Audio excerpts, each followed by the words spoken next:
किस देनी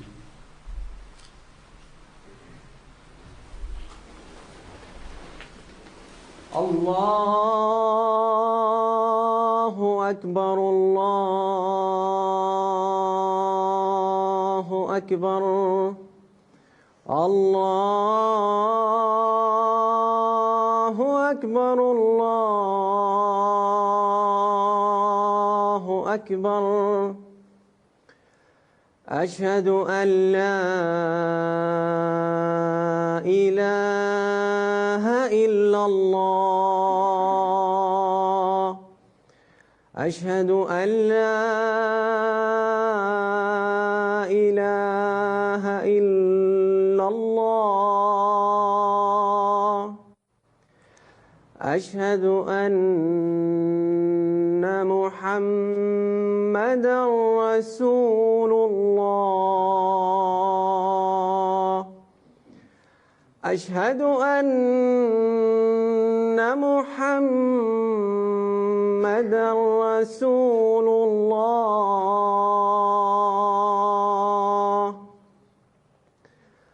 حي على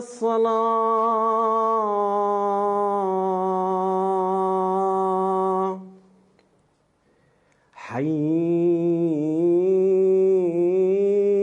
حي على الصلاة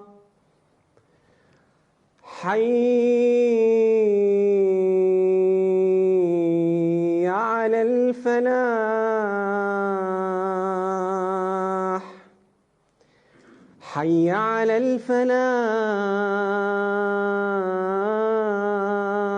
الفلاح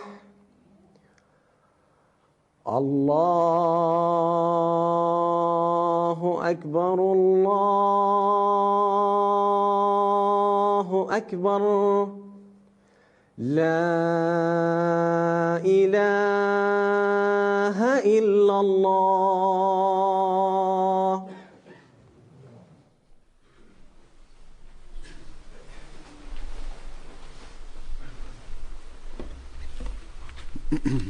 السلام عليكم ورحمة الله.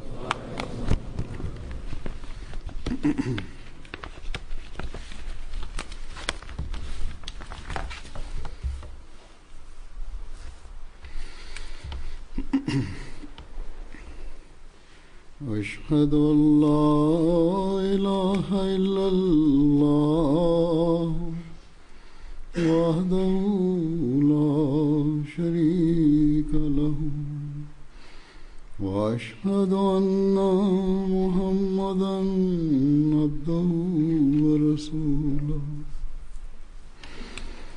أما بعد فأعوذ بالله من الشيطان الرجيم بسم الله الرحمن الرحيم الحمد لله رب العالمين الرحمن الرحيم مالك يوم الدين إياك نعبد وإياك نستعين اهدنا الصراط المستقيم صراط الذين أنعمت عليهم غير المغضوب عليهم ولا الضالين يا أيها الذين آمنوا لا تتبعوا خطوات الشيطان ومن يتبع خطوات الشيطان فإنه يأمر بالفحشاء والمنكر ولولا فضل الله عليكم ورحمته ولولا فضل الله عليكم ورحمته ما زكى منكم من أحد أبدا ولكن الله يزكي من يشاء والله سميع عليم.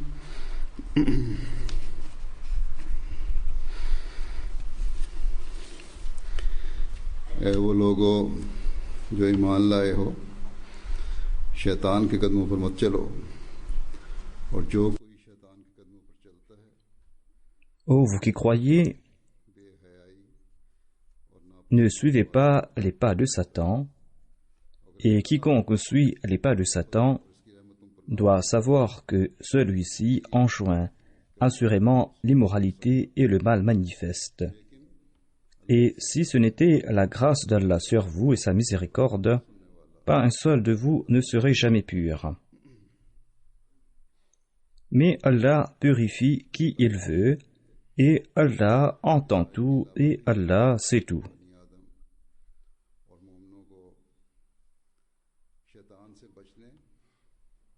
Dans d'autres versets, Dieu a également dit à l'homme et aux croyants de se méfier de Satan et de ne pas marcher sur ses pas. Dieu a averti l'homme et les croyants à ce sujet. Dieu a donné cette injonction car Satan a désobéi à Dieu. Satan va à l'encontre des commandements de Dieu et Satan se rebelle contre Dieu et s'oppose à lui. Il est donc clair que celui qui s'oppose au commandement divin, celui qui va à leur rencontre, enseignera à ceux qui vont le suivre de faire la même chose.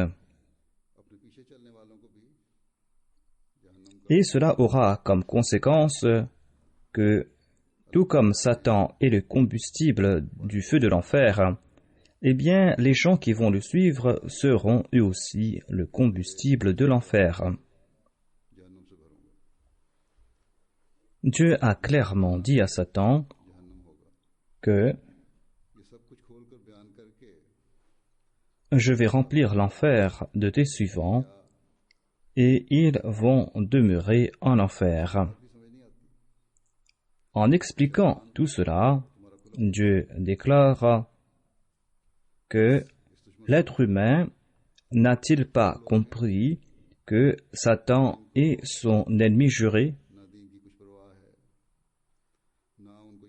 Ainsi, méfiez-vous de cet ennemi. Il y a ceux parmi nous qui ne se soucient guère de la religion et qui ne savent pas ce qu'est l'enfer ni ce qu'est le paradis. Ces gens n'ont aucune certitude en la personne de Dieu, ces gens ne comprennent pas le fait religieux et ne désirent pas comprendre ces faits religieux. Et s'il y a des gens qui disent à propos de l'islam ici dans ces pays, eh bien, ils étudient cela pour des raisons académiques ou afin de dire que nous avons connaissance de ce qu'est l'islam, alors que leur connaissance est superficielle et académique. Il y a d'aucuns qui lisent le Saint-Coran avec l'intention de critiquer l'islam,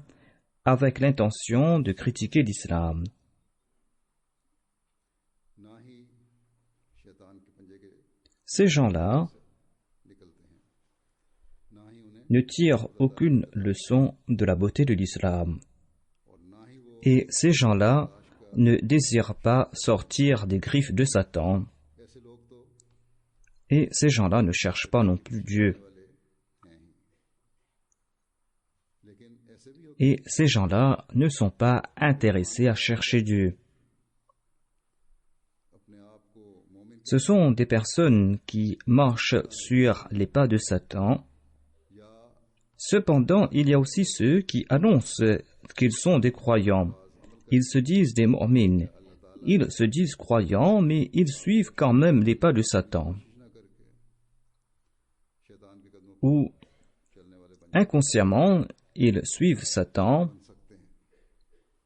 et en ne faisant pas assez d'efforts pour suivre la voie de Satan, eh bien, ils sont influencés par Satan. Ou ils peuvent être influencés par Satan. C'est pour cette raison que Dieu a averti les croyants dans ce verset. Et il leur a dit, ne marchez pas sur les pas de Satan. Les croyants sont rappelés ici, à savoir qu'il ne doit pas y avoir de laisser aller de leur part et de dire que voilà, nous avons accepté l'islam et qu'à présent, nous sommes à l'abri des attaques de Satan.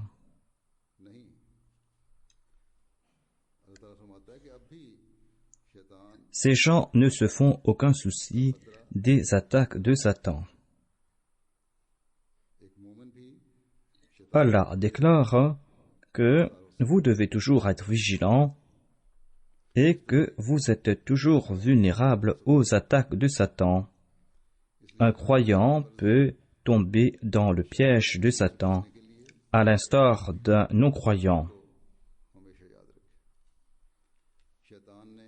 C'est pour cette raison qu'il incombe à chaque croyant de se souvenir de Dieu à chaque instant afin de se protéger des assauts de Satan. Satan, depuis le tout premier jour, avait demandé à Dieu de lui accorder la liberté d'éloigner l'homme de la vertu. Il a dit que « Donne-moi la liberté d'éloigner l'homme de la vertu, et j'inciterai l'homme à me suivre en usant des ruses et des subterfuges. »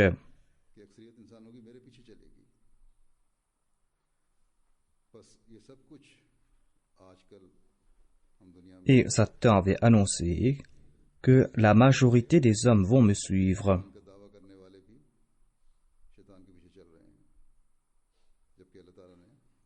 Voilà donc ce que nous voyons dans le monde. Et même ceux qui se disent croyants sont en train de suivre Satan, alors que Dieu les avait avertis à ce sujet. À titre d'exemple, dans le Saint-Coran, Allah déclare que « Wa ma yaqtul mu'minan » wa man yaqtul mu'minan muta'ammidan fajaza'uhu jahannam.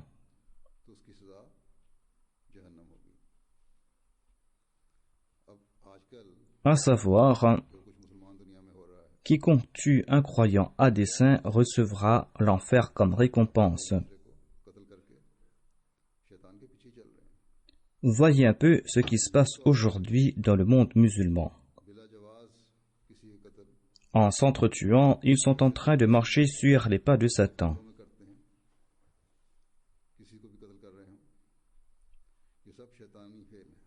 Il y a aussi ces meurtres en masse que commettent ces terroristes.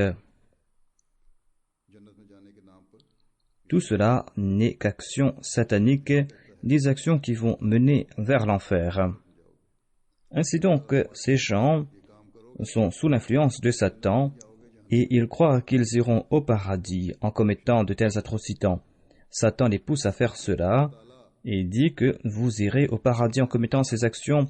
Allah déclare que si vous commettez ces actions, vous irez en enfer, parce que vous êtes en train de suivre Satan. Dieu enjoint aux croyants de toujours surveiller ses actions et de se demander s'il n'est pas en train de suivre les pas de Satan. N'êtes-vous pas en train de suivre Satan en commettant de petits péchés ou en commettant de grands péchés?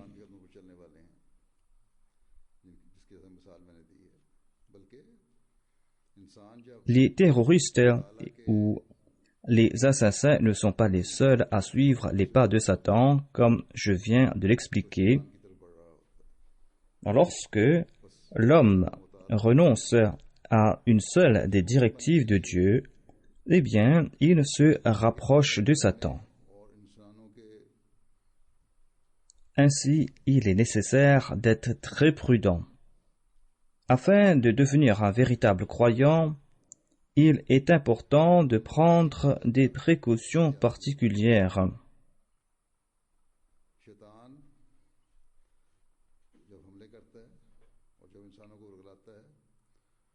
Afin d'être un véritable croyant, il est important de prendre des précautions particulières. Lorsque Satan s'attaque à quelqu'un, lorsqu'il décide de leurrer quelqu'un, eh bien, il use de subterfuges, des subterfuges qui sont difficiles à comprendre. Lorsque Satan pousse l'homme à commettre le mal, lorsque Satan pousse l'homme à être désobéissant au commandement de Dieu, il ne le fait pas ouvertement, il ne lui dit pas commets telle ou telle action, éloigne-toi de Dieu, désobéis à Dieu. Il le fait sous le prétexte d'une bonne action. Il le pousse à commettre le mal sous le prétexte d'une bonne action. Quand Satan a éloigné Adam de la direction de Dieu, il l'a fait sous le prétexte de la vertu. Le verset que j'ai cité au tout début nous fait comprendre comment le mal se répand et comment le mal se répand d'un endroit à un autre et enveloppe sous son influence une grande surface. Cela se passe lorsque l'homme marche sur les pas de Satan et lorsqu'il raffermit son pas, eh bien, il répand le mal. Au tout début, ce mal a l'air insignifiant à ses yeux, ou il croit que ce mal ne va pas nuire à sa personne ou nuire à la société.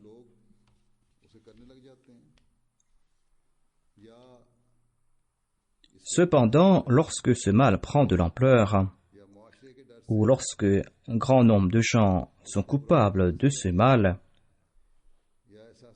ou lorsque les gens ignorent ce mal, ou en craignant la société, d'aucuns ont peur de qualifier ce mal de mal, ou d'aucuns sont victimes d'un complexe d'infériorité,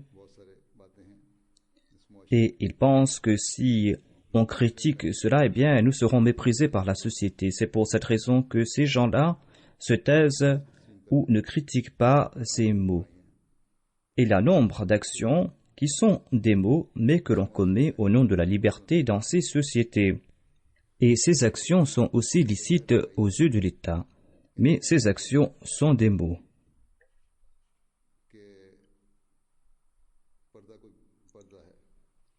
Il y a par exemple ce mal qui a l'air insignifiant aux yeux de ces gens. C'est la question du port du voile. Ils disent que voilà, le fait de faire porter des voiles aux femmes enfreint leurs droits. Et on critique beaucoup le port du voile dans cette société. À leurs yeux, ce n'est pas une mauvaise chose que de ne pas porter le voile. Et ils disent que voilà, on n'avait pas besoin d'une telle directive de la charia à ce sujet.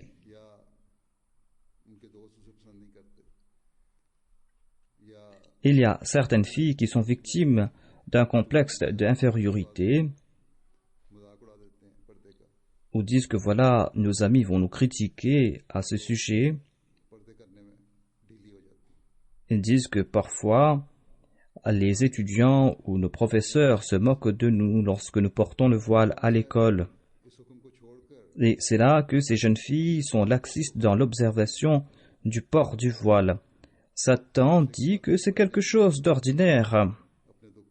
En ne pas appliquant cette injonction de l'islam, tu n'es pas en train de mettre à mal ta chasteté.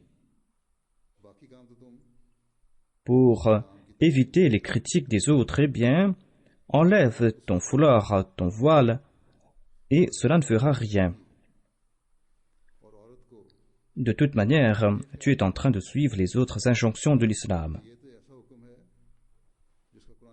Mais ces filles ou ces jeunes femmes qui enlèvent le voile oublient que c'est là un commandement qui a été mentionné dans le Saint-Coran. La chasteté de la femme réside dans le fait qu'elle doit porter des vêtements modestes. Le caractère sacré de la femme est d'éviter d'être en contact avec les hommes quand cela n'est pas nécessaire. Par la grâce d'Allah, dans cette société, il y a de ces jeunes filles Ahmadi qui fournissent des répliques efficaces à toute objection de la part des hommes sur le port du voile. Elles leur disent que c'est notre choix de porter le voile. Ces jeunes filles disent « Pourquoi voulez-vous nous arracher la liberté de porter le voile? Nous avons le droit de porter les vêtements que nous désirons. »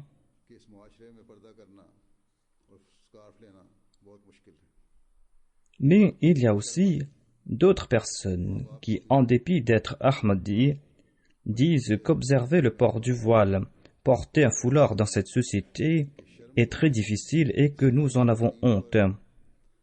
Les parents aussi doivent inculquer de telles choses dans leurs filles dès leur enfance, à savoir qu'elles doivent avoir honte de ne pas agir selon les préceptes de l'islam et ne pas avoir honte d'obéir à une directive de la part de Dieu. Il y a aussi des mots qui sont présents chez les jeunes hommes en raison de cette liberté qui règne dans cette société. Des mots qui pénètrent inconsciemment dans cette société, et lorsque ces jeunes s'impliquent dans ces mots, eh bien, d'autres vices commencent à naître en leur fort intérieur.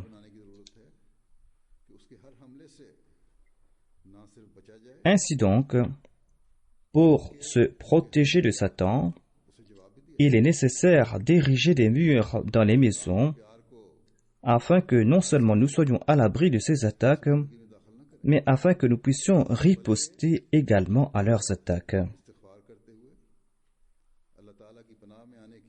Ne considérez pas l'affection de Satan comme une affection sincère. Accomplissez l'istighfar et cherchez toujours la protection de Dieu. Voilà les actions qui incombent à tout Ahmadi. C'est Allah l'exalté lui-même qui est le plus grand refuge contre Satan.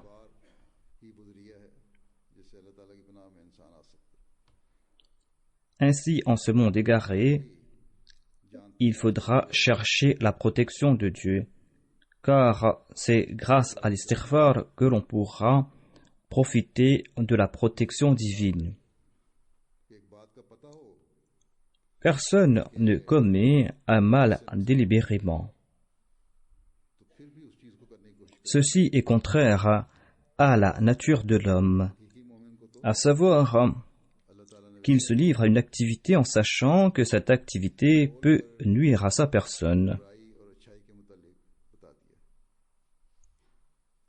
Allah a expliqué clairement aux véritables croyants la différence entre le bien et le mal.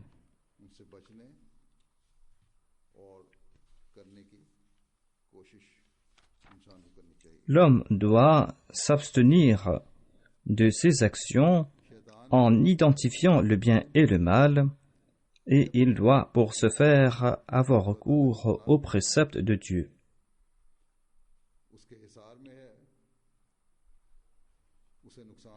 Satan sait que tant que l'homme jouit de la protection d'Allah, tant que l'homme se trouve dans la forteresse de Dieu, eh bien, il ne pourra pas nuire à l'homme. C'est pour cette raison que Satan tente de faire sortir l'homme de cette forteresse, de cette protection où il est à l'abri.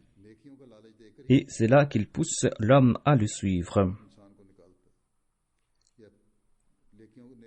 Et Satan retire l'homme de cette protection divine en utilisant la tentation de la vertu. Ou l'on peut dire que ce n'est qu'en utilisant la tentation de la vertu que l'on pourra faire sortir l'homme de la protection de Dieu. Parfois, au nom du bien, au nom de la sympathie humaine, au nom de l'entraide, l'homme et la femme se familiarisent et cela finit par avoir de graves conséquences.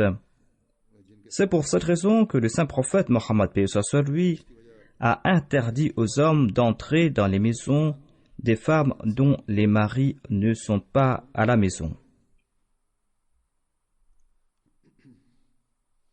Cette directive a été donnée par le saint prophète paix soit lui parce qu'il a déclaré que Satan coule dans les veines de chaque être humain à l'instar du sang.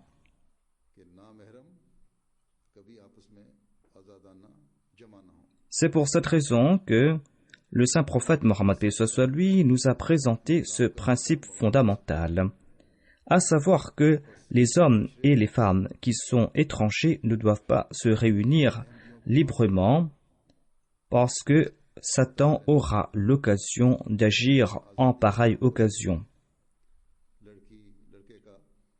Ainsi donc, il est très nécessaire aux Ahmadis d'être très prudents à cet égard dans cette société où, au nom de la liberté, les jeunes hommes et les jeunes femmes se réunissent librement et tout seuls. Et pareille action n'est pas vue d'un mauvais œil dans ces sociétés. Et nous constatons aussi que ces mots ne se répandent pas en raison de la naïveté de ces jeunes hommes ou de ces jeunes filles. Nous constatons aussi que même des personnes mariées se visitent librement à la maison sans qu'il y ait d'entrave, et cela cause des problèmes et cela finit par détruire des foyers. Ainsi, Dieu nous a accordé la possibilité d'avoir pu accepter le Messie premier l'Islam. Le Messie premier l'Islam qui nous a expliqué la sagesse derrière chaque injonction de l'Islam. Nous devons donc suivre les directives de Dieu et de son bien-aimé prophète sallallahu alayhi wa sallam sans aucune hésitation et sans réserve. Et parmi ces mots qui existent aujourd'hui, il y a la télévision et l'Internet. Analysez la plupart des foyers et vous allez constater que, du plus jeune au plus âgé, on ne se réveille pas pour la prière du matin, pour la prière d'Al-Fajr, parce que l'on passe son temps devant la télé pendant toute la nuit, où l'on passe son temps jusqu'à tard dans la nuit à surfer sur Internet et conséquemment, on n'arrive pas à se réveiller le matin. Au contraire, ces gens n'accordent aucune attention à la prière du matin.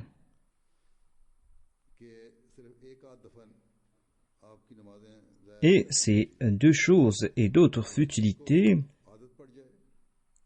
vous empêchent d'accomplir la prière du matin pas une ou deux fois. Ceux qui en ont l'habitude, eh bien, quotidiennement, ils regardent ces émissions jusqu'à tard dans la nuit ou passent leur temps jusqu'à tard sur Internet et il leur est difficile de se réveiller le matin. Au contraire, ils ne se réveillent même pas. D'aucuns n'accordent aucune importance à la prière du matin. La Swala est un commandement fondamental. La Swala doit être offerte en toute situation, même lorsqu'on est en situation de guerre, en difficulté, même lorsqu'on est malade. Même si l'on doit offrir la Swala assis, couché, ou l'on doit, lorsqu'on est en bataille ou en voyage, réduire la prière. Mais en tout cas, l'on doit en toute situation accomplir la prière. Et les hommes ont reçu l'ordre d'offrir la congrégation en général et les femmes doivent également accomplir leur prière à temps. Mais Satan détourne une personne loin de la Swala en raison d'une émission qui a trait à ce monde et en raison de la présence d'Internet. l'Internet a pris plusieurs formes. Il y a différents programmes, il y a aussi des applications sur le téléphone, sur l'iPad, et les gens passent de plus en plus de temps sur ces choses. Au début, on regarde des émissions qui sont intéressantes, cela attire l'attention, l'on regarde tout d'abord de bonnes émissions, et par la suite, l'on commence à regarder des émissions qui sont immorales et indécentes. De nombreux foyers sont touchés tout simplement parce que l'on ne s'acquitte pas de ses devoirs envers sa femme, l'on ne s'acquitte pas de ses devoirs envers ses enfants. Parce que les hommes regardent ces émissions futiles à la télé et sur Internet pendant la nuit. Et les enfants de tels foyers sont influencés par de telles choses. Et ces enfants, eux aussi, commencent à regarder ces émissions. Ainsi, un foyer Ahmadi doit être à l'abri de ces maux. On doit tenter de se préserver de ces maux dans un foyer Ahmadi. Voyons à présent comment le saint prophète, paix soit sur lui, était inquiet quant à la protection des croyants contre les assauts de Satan et les prières qu'il avait enseignées à ses compagnons pour qu'ils soient à l'abri de Satan, des prières qui étaient très compréhensives.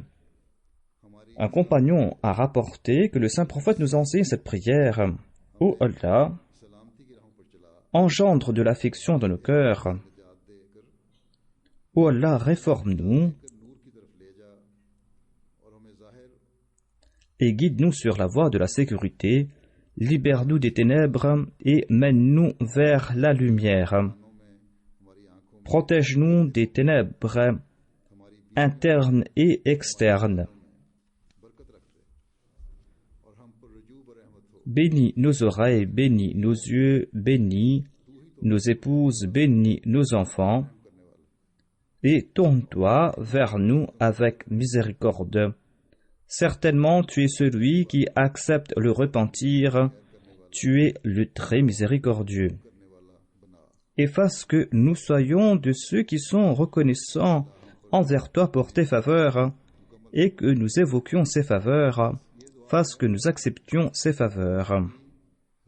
Ô Allah, parachève pour nous les faveurs que tu nous as accordées. C'est là une supplication qui nous protégera des amusements interdits de ce bas monde. C'est aussi une prière qui nous protégera de toute futilité et des assauts de Satan. Nombre d'actes indécents sont en vogue aujourd'hui au nom du loisir. Et lorsqu'on priera pour que Dieu bénisse ses oreilles et ses yeux, lorsqu'on priera pour que l'on soit en sécurité, lorsqu'on priera pour que l'on sorte des ténèbres pour être guidé vers la lumière, lorsqu'on priera pour que l'on s'acquitte de ses devoirs envers ses épouses et ses enfants, lorsqu'on priera pour que ses enfants soient la fraîcheur de ses yeux, eh bien notre attention sera écartée automatiquement de toute infamie, de toute indécence. Et c'est là que le croyant sera le moyen pour protéger sa maison tout entière des assauts de Satan. Telle est la situation du monde entier à notre époque. Ce n'est pas la situation d'un seul pays. Telle est la situation du monde entier. D'ailleurs, les médias nous ont rapprochés et malheureusement, au lieu de nous rapprocher de la vertu, les médias nous ont poussés à suivre Satan davantage. Dans un pareil climat, il incombe à un Ahmadi d'être très vigilant quant à sa situation. Allah nous a aussi accordé la MTA, Allah nous a aussi accordé des sites web de la Jamaat pour nos activités spirituelles et intellectuelles. Si nous y consacrons notre attention, celle-ci sera fixée dans cette direction. Et c'est ainsi que nous allons nous rapprocher de Dieu, et c'est ainsi que nous serons à l'abri des assauts de Satan. Si l'on doit regarder d'autres chaînes télé pour se divertir, eh bien les parents doivent prendre des précautions à cet égard. Les parents doivent eux-mêmes prendre des précautions et doivent aussi surveiller leurs enfants, et ils doivent faire en sorte qu'ils ne regardent pas des émissions qui sont malsaines. Il faudra éviter l'indécence et l'impureté, car tout en menant vers l'immodestie, pareilles émissions vont nous mener aussi vers le vice, pareilles émissions vont nous éloigner de Dieu. Dans chaque foyer Ahmadi, on doit nécessairement au minimum suivre tous ensemble, tous les membres de la famille doivent suivre le sermon du vendredi sur la MTA. Et ils doivent au moins suivre 1 heure d'émission de la MTA quotidiennement. L'on constate que dans ces foyers où l'on applique ces principes, eh bien, tous les membres de la famille sont enclins à la spiritualité, les grands et les petits sont en train d'accroître leurs connaissances religieuses. Tous ceux qui suivront ces conseils tireront certainement des avantages de ces conseils. Ils en tireront des avantages spirituels et ils s'éloigneront du même coup de Satan. Et ces gens-là tenteront de se rapprocher de Dieu. Et par ce moyen, la paix régnera à la maison. Et ce foyer sera récipiendaire de bénédictions divines, tout comme Allah et son prophète nous l'ont enseigné dans cette prière évoquée ci-dessus. Une mère m'a informé que son fils était vertueux jusqu'à l'âge de 17 ans, qu'il priait régulièrement, qu'il s'intéressait aux activités de sa majlis. Cependant, quand il a grandi, quand il a trouvé un peu de liberté, eh bien, il s'est éloigné entièrement de la religion en raison de ses amis. C'est vrai que les jeunes hommes sont influencés par leur environnement à un certain âge. Cela est possible. Cependant, si les parents entretiennent une relation d'amitié avec leurs enfants, s'ils leur enseignent la distinction entre le bien et le mal, si le climat à la maison respire la spiritualité,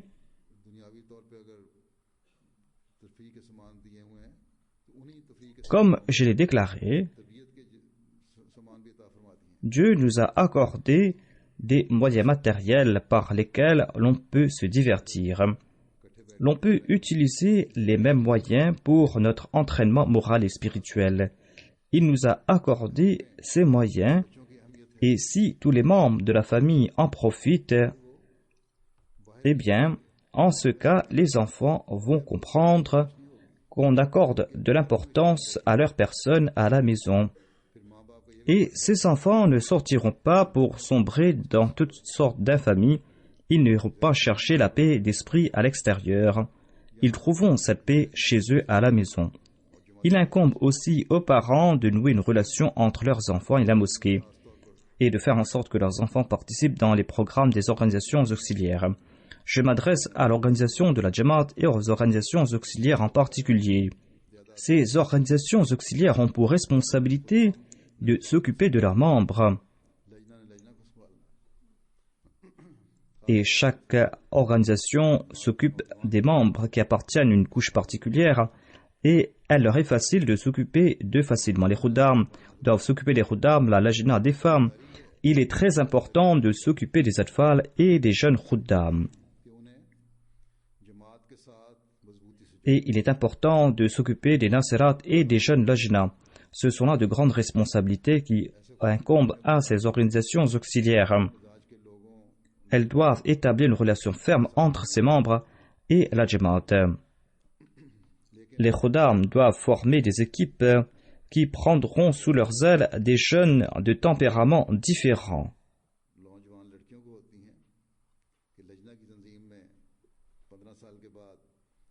Cependant, l'on reçoit plus de doléances de la part des jeunes filles. L'organisation de la Lajna regroupe toutes les filles et les jeunes femmes qui ont plus de 15 ans.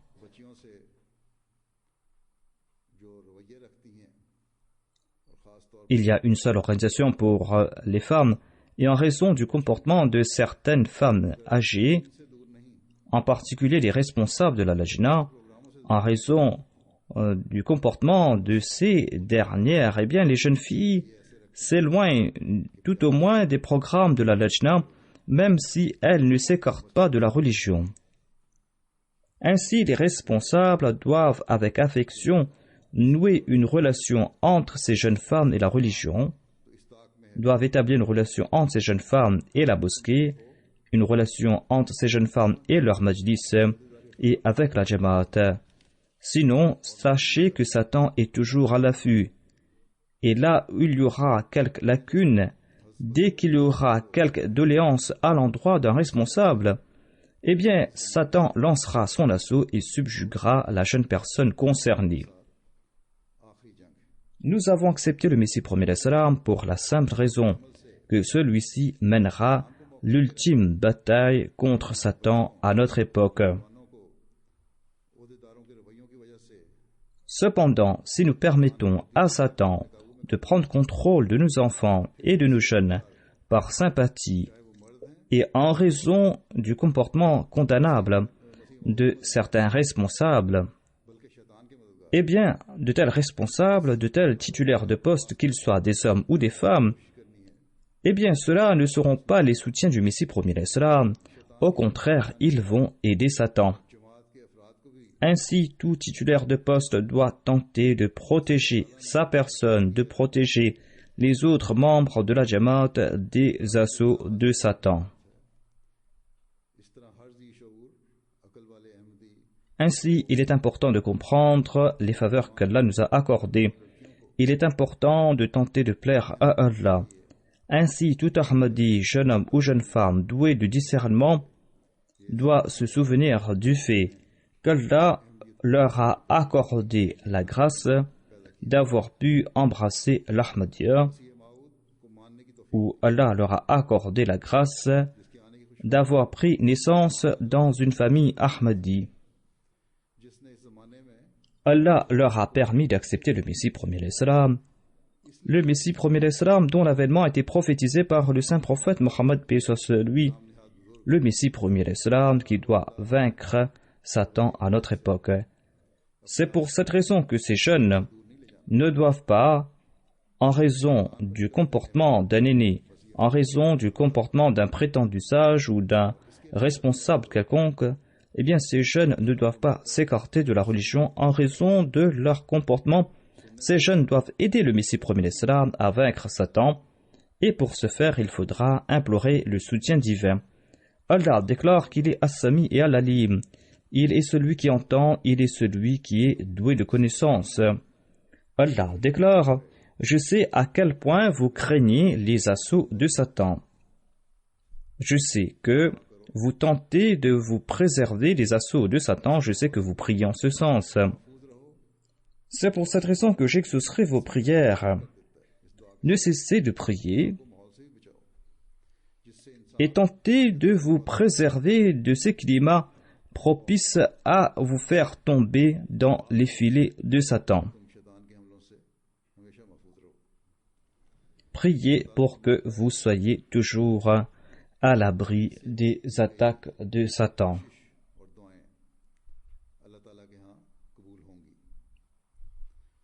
Allah affirme que tout effort accompli avec de bonnes intentions, tout effort accompagné de prières seront agréés par Dieu et que l'on sera par ce moyen à l'abri des assauts de Satan. Ceux qui ont pour responsabilité de servir la religion, ceux qui ont pour responsabilité d'éduquer les membres de la Jamaat et de faire leurs réformes spirituelles, eh bien ceux-là doivent faire en sorte que leurs paroles et leurs gestes soient en accord au plaisir divin. Ils doivent prier en toute sincérité afin que personne ne tombe dans le giron de Satan en raison de leur comportement. Ces responsables doivent s'assurer à ce qu'aucun membre de la Jamaat ne tombe dans le giron de Satan. Allah affirme qu'il écoutera la prière de celui qui le supplie en toute sincérité. Il a déclaré: je vous guiderai ainsi que les autres, je vous protégerai des assauts de Satan. Je vous protégerai de ces assauts. Sachez sinon qu'il est impossible de se prémunir des assauts de Satan sans mon soutien, déclare Dieu. Ainsi, il faudra chercher l'aide de Dieu.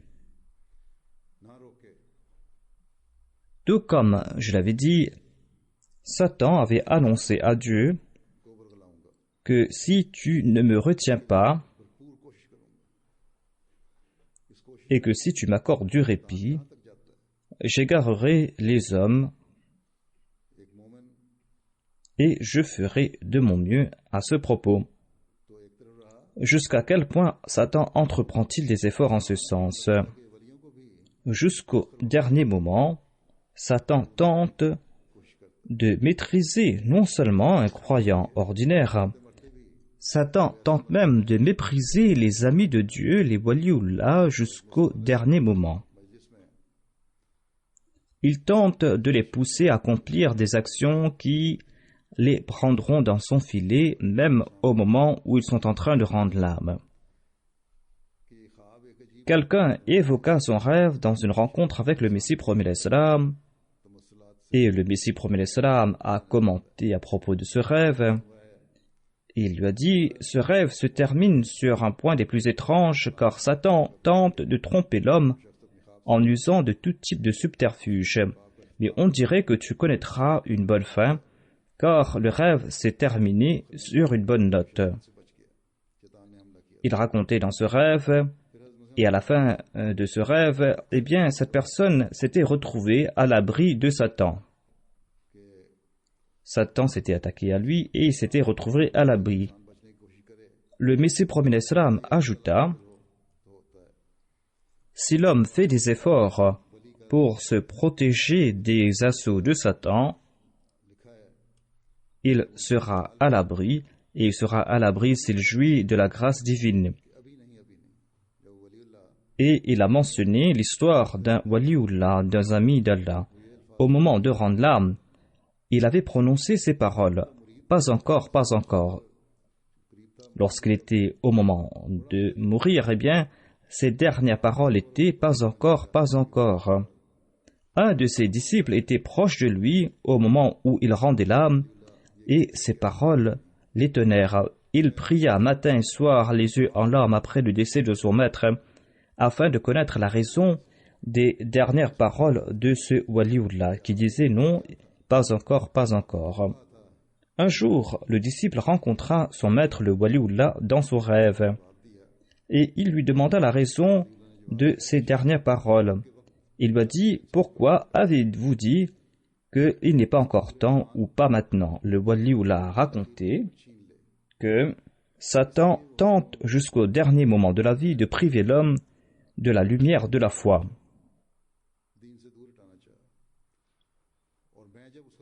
Au moment de ma mort, Satan est venu me voir et il a tenté de faire de moi un apostat. Il désirait m'éloigner de la foi. Et j'ai répliqué à tous ses assauts et il m'a dit: tu as pu te protéger de moi. C'est pour cette raison que j'ai dit: non, pas encore, pas encore. C'est-à-dire, tant que je ne rends pas l'âme, je ne serai pas tranquille à ton sujet. Certes, tu tentes de me leurrer, et j'arrive à m'échapper, mais tant que je serai en vie, tu tenteras de me leurrer, de me tromper. C'est pour cette raison que tant que je serai en vie, je ne pourrai affirmer que je suis à l'abri de tes attaques. Voilà, en somme, le statut de ces awliyaullah, de ces amis d'Allah. Voilà l'exemple qu'ils nous ont laissé. Satan tente de pousser les amis de Dieu vers une mauvaise fin. Satan tente de les mener en enfer.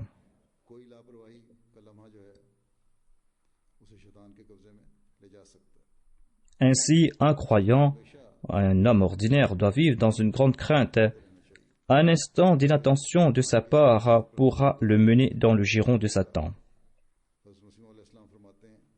C'est pour cette raison qu'il est important d'accomplir le tawba et l'istighfar constamment. Le Messie premier l'Islam a évoqué les attaques lancées par Satan en ces termes. Il dit: Satan est toujours à l'affût de la moindre occasion afin d'égarer l'homme, afin de corrompre ses œuvres. Il tente même de le tromper concernant ses bonnes actions et il s'acharne à les pervertir. Par exemple, lorsqu'il prie, Satan tente de souiller ses pensées en le poussant à faire étalage de sa piété. Il est en train d'accomplir la salat, mais Satan tente de faire naître ses pensées qui ont trait à l'étalage dans son cœur afin de corrompre ses actions, afin que ses prières ne soient pas sincères. Il tente même d'accabler de pareils malheurs celui qui dirige la prière. Ainsi, il ne faut jamais avoir peur de ses assauts. Certes, il s'attaque ouvertement aux méchants et aux pécheurs. Il s'attaque directement à ceux qui se sont écartés de la religion. Ces derniers sont ses proies faciles. Mais il n'hésite pas non plus de s'en prendre aux dévots, à ceux qui sont pieux.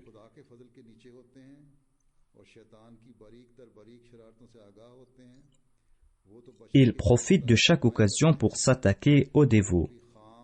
Quant à ceux qui vivent sous la protection de la grâce divine, quant à ceux qui sont conscients des attaques subtiles de Satan, cela supplie qu'Allah les protège. Mais quant à ceux qui n'ont pas d'expérience et ceux qui sont faibles, ils sont victimes de Satan. Ainsi, le croyant doit toujours prier pour qu'il soit à l'abri des méchancetés de Satan.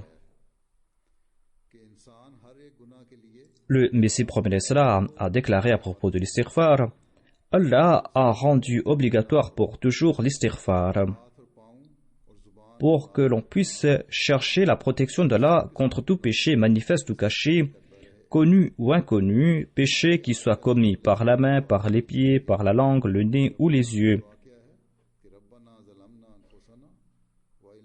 Le Messie promet l'Islam, on doit réciter souvent la prière du prophète Adam.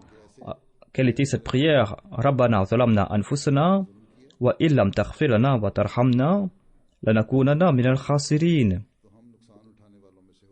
Ô notre Seigneur, nous avons nui à nos âmes. Si tu ne pardonnes pas et si tu n'as pas pitié de nous, nous serons du nombre des perdants. Ensuite, dans un autre endroit, le Messie prophète l'Islam a déclaré: Mes chers amis, ne méprisez point les commandements divins. Que le poison de la philosophie d'aujourd'hui ne nous affecte point. Ne suivez pas ces injonctions aveuglement à l'instar d'un enfant. Accomplissez la salat, car la salat est la clé de toute puissance.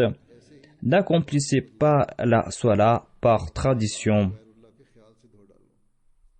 À l'instar de l'ablution physique accomplie avant la salat, accomplissez une ablution interne et épurez les membres de votre corps de tout autre qu'Allah.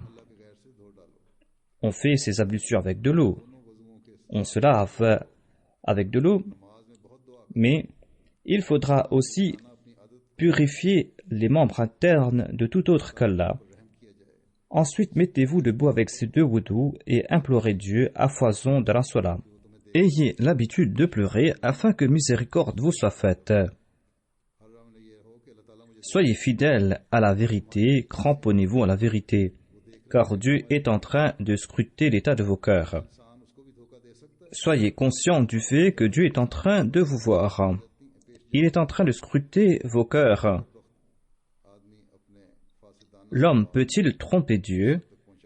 L'artifice sert-il à quelque chose en sa présence? Le plus infâme des hommes commet tant d'actions corrompues comme si Dieu n'existait même pas pour lui. Celui-là connaît une destruction rapide et Dieu ne se soucie guère de sa personne. Le Messie promet l'Islam ajoute: Mes chers amis, la rationalité de ce monde est un Satan. La philosophie vide de ce bas monde est un Iblis. Se contenter de la rationalité, de la logique, sont autant d'œuvres de Satan. il ne faut pas se contenter de cela, il faudra aussi chercher Allah. Pareille pratique, dit le Messie premier l'Islam, fait décroître la lumière de la foi. Se contenter de la rationalité, de la philosophie, eh bien, va nous faire perdre la lumière de la foi, cela va engendrer l'effronterie et cela va rapprocher l'homme de l'athéisme. Protégez-vous-en et ayez un cœur humble, ayez un cœur doux et obéissez aux ordres divins sans broncher. Obéissez à ces ordres divins sans broncher et soyez à l'instar de l'enfant qui accepte les paroles de sa mère. Les enseignements du Coran nous mènent vers les sommités de la taqwa. Prêtez-y oreille et faites de sorte que vos actions soient conformes à ces préceptes. Qu'à la fasse que nous ne suivions pas la voie de Satan, que nous soyons à jamais prosternés devant Dieu, que nous implorions son soutien, que nous respections ses préceptes et que nous mettions en pratique les injonctions du Coran, que nous soyons reconnaissants envers Dieu pour nous avoir permis d'accepter son envoyé, cet envoyé qui doit vaincre Satan. Qu'à la face que nous respections le serment d'allégeance que nous avons prêté au Messie premier l'Islam et que nous fassions échouer tous les assauts de Satan. Qu'Allah nous accorde la possibilité d'agir de la sorte. Alhamdulillah, alhamdulillah, nahmaduhu wa nasta'inuhu wa nastaghfiruhu wa nu'minu bihi wa natawakkalu alayhi wa na'udhu billahi min shururi anfusina wa min sayyiati a'malina. من يهده الله فلا مضل له ومن يضلل فلا هادي له ونشهد أن لا إله إلا الله ونشهد أن محمدا عبده ورسوله.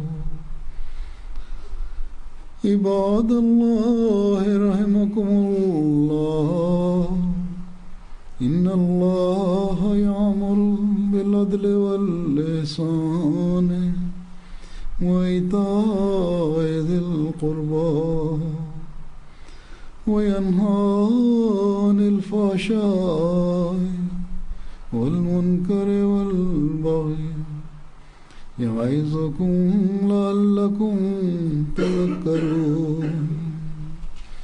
اذكروا الله يذكركم وادعوه يستجب لكم ولذكر الله أكبر.